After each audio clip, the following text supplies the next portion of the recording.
సహజ గోదావరి నుంచి వస్తున్న నీటిని, అంటే శ్రీరామ్ సాగర్ నుంచి వస్తున్న నీటిని ఇదే ఎల్లంపల్లి నుంచి ఎత్తిపోస్తే ఇది కాళేశ్వరం నీళ్ళు ఎట్లయితే,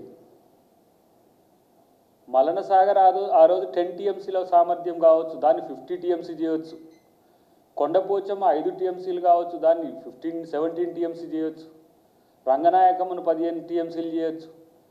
మేము పెట్టిన పాయింట్లను మీరు విడుతు పెంచవచ్చు, దాని సామర్థ్యాన్ని పెంచే కదా. మలన సాగర్ ఆ రోజు 10 టీఎంసీలు అంటే ఈరోజు 50 టీఎంసీలు చేసిండ్రు.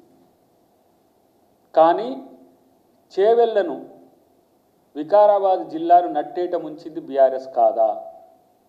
వికారాబాద్ జిల్లాకు జూరాల నుంచి ఎత్తిపోసుకుందామని అన్నాడు వెనకటికి ఒకసారి మేము జేఎస్లో ఉన్నప్పుడు. ఏముంది 50 మీటర్లు ఎత్తిపోస్తే వికారాబాద్ జిల్లా మొత్తం కూడా, ఇప్పుడున్న వికారాబాద్, అప్పుడున్న రంగారెడ్డి, వికారాబాద్ ప్రాంతానికి ఎటు నీటి వసతి లేదు దానికి.